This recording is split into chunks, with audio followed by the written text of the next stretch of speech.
ہمارے آج کے ویڈیو کا عنوان ہے guide lines for new writers, یعنی نئے لکھاریوں کے لیے رہنما اصول۔ اگر آپ ایک لکھاری ہیں تو یہ ویڈیو ضرور دیکھیں۔ نوجوان نسل کی ایک بڑی تعداد آج کل تحریر کی دنیا سے وابستہ ہو چکی ہے اور ان کی درست رہنمائی کی ضرورت ہے۔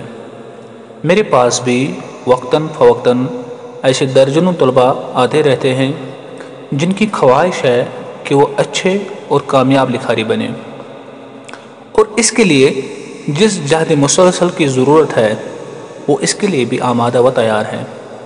البتہ ان کی درست تربیت نہ ہونے کی وجہ سے وہ اپنے مقصد کے حصول میں ناکام بھی ہو سکتے ہیں۔ آگے بڑھنے سے پہلے آپ سے استدعا ہے کہ ہماری چینل کو سبسکرائب کریں اور ویڈیو پسند آنے پر اسے لائک ضرور کریں۔ ایک عام ذہن یہ بھی پایا جاتا ہے کہ تحریر کا شائع ہونا کامیاب لکھاری ہونے کی علامت ہے۔ آپ کے نام سے 2-4 اخبارات اور 5-7 ویب سائٹس میں کوئی تحریر شائع ہو گئی تو بس سمجھ لیجئے کہ آپ کامیاب لکھاری ہیں۔ آپ کی یہ سوچ درست نہیں ہے۔ اس سے آپ کو خطرہ ہے کہ لکھنے کا جذبہ جمود کی نظر ہو جائے۔ بدقسمتی سے اس وقت ویب سائٹس اور اخبارات برساتی کھمبیوں اور خودرو پودوں کی طرح روز افزوں ہیں، اور ان کو اپنے صفحات کا پیٹ بھرنے کے لیے مواد کی ضرورت ہوتی ہے۔ ان کے لیے کسی کمپوز شدہ تحریر کا مل جانا مالی غنیمت سے کم نہیں ہوتا۔ سو اللہ ماشاء اللہ اب یہ فضا بن چکی ہے کہ بس تحریر ہونی چاہیے، چاہے اس میں کوئی مواد اور خوبی ہو یا نہ ہو، وہ قابل اشاعت ہے۔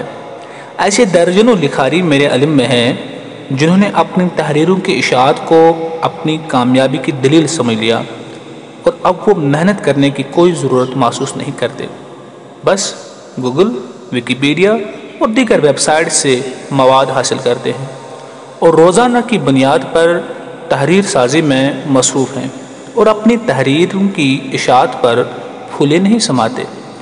ایسے بھی لکھاری دیکھے جو اپنی تحریر کے لیے اتنی محنت کی ضرورت بھی محسوس نہیں کرتے، بلکہ کسی بھی منجے ہوئے لکھاری کی تحریر کو شیر مادر کی طرح اپنے ساتھ منسوب کر کے کہیں شائع کرا دیتے ہیں۔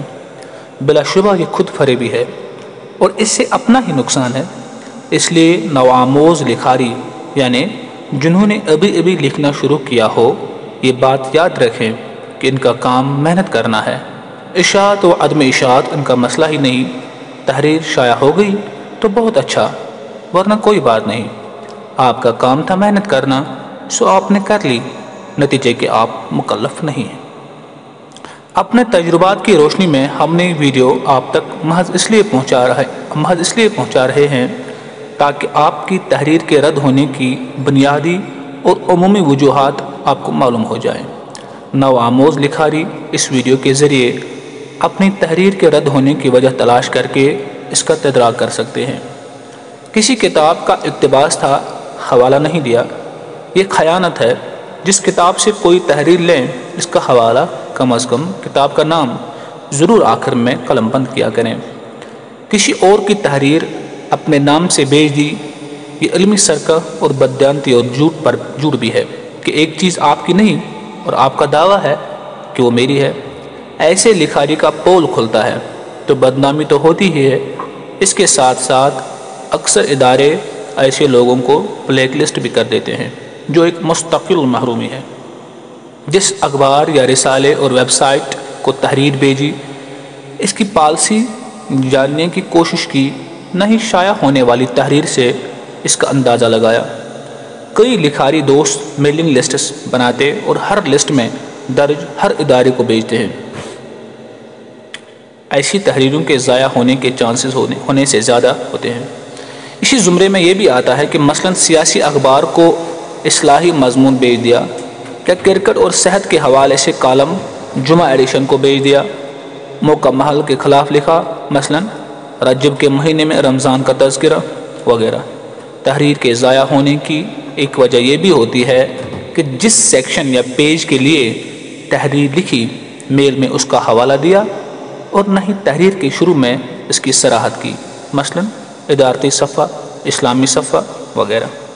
لکھنے اور ٹائپ کرنے کے بعد خود تصحیح کی اور نہ ہی کسی ماہر کو دکھائی، یہ بے احتیاطی ہے۔ اپنی تحریر کو کئی مرتبہ اصلاح کی نیت سے خود بھی پڑھیے اور کسی ماہر لکھاری سے بھی اصلاح لینے کی کوشش کیجیے۔ اس کی نشاندہی کردہ امور کو سمجھ کر ان کمزوریوں کو دور کرنے کی کوشش آپ کی تحریر میں مزید نکھار پیدا کرنے کا باعث بن سکتی ہے۔ لکھتے وقت لغت دیکھی اور نہ ہی تصحیح کے وقت لغت دیکھنا خامی نہیں، خوبی ہے۔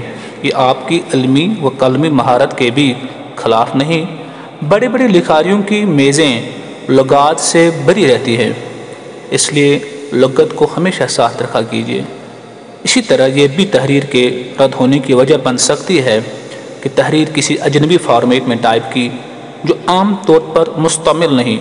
میرے پاس کئی ایسی تحریریں آتی ہیں جو کھلتی ہی نہیں، ان کا ضائع ہونا یقینی ہے۔ یہ بھی ایک خامی ہے کہ لکھنے سے پہلے مطالعہ کیا اور نہ ہی غور و فکر، بس جی میں جو آیا لکھنے بیٹھ گئے۔ تحریر میں درج اشخاص، مقامات، تواریخ کی درستگی کے لیے متعلقہ کتب یا ویب سائٹ کی مراجعت نہیں کی، بس اپنے حافظے پر تکیہ کیا اور لکھ مارا۔ یاد رکھیے، اچھا لکھاری یا اچھا لکھنے کے لیے اچھا ذوق مطالعہ ضروری ہے۔ ہمیشہ پڑھیے اور خوب پڑھیے، اس سے خیالات میں ندرت اور مواد میں قوت پیدا ہوتی ہے۔ رموز و اوقاف کی رعایت نہیں کی، پیراگراف یا پیراگرافنگ کے اصول و ضوابط کے خلاف پیراگراف بنا دیے۔ رموز و اوقاف اور پیراگراف سے معنی و مفہوم کہیں کا کہیں پہنچ جاتا ہے، اس کا عدم استعمال بھی جرم ہے اور غلط اور بے موقع استعمال بھی۔ یہ ایک مستقل فن ہے جس کو اردو ادب کی کتابوں سے سیکھا جا سکتا ہے۔ کامیاب لکھاری کون ہے؟ کامیاب لکھاری وہ ہے جو کبھی اپنی تحریر سے مطمئن نہ ہو، خود کو سب کچھ نہ سمجھ بیٹھے۔ ہر تحریر کا مطالعہ اس نیت سے کرے کہ مجھے اس سے سیکھنا ہے۔ ہر چیز کا مشاہدہ ایک ناقد اور مبصر کی حیثیت سے کرے۔ اردو زبان کے تحریری اسلوب میں آنے والی تبدیلیوں اور اجنبی الفاظ سے باخبر رہنے کے لیے ادبی رسائل و جرائد، جرنلز اور کتب کا مطالعہ کرتا رہے۔ واضح رہے، اخبارات کی زبان الگ ہوتی ہے، تحریر کی الگ۔ اس کے مقابل ادبی کتب نے اب بھی اردو کا بھرم قائم رکھا ہوا ہے اور ان کے مطالعے سے تحریر میں روانی، شائستگی اور مقصدیت میں پیدا کی جا سکتی ہے اور اغلاط سے بھی محفوظ رہا جا سکتا ہے۔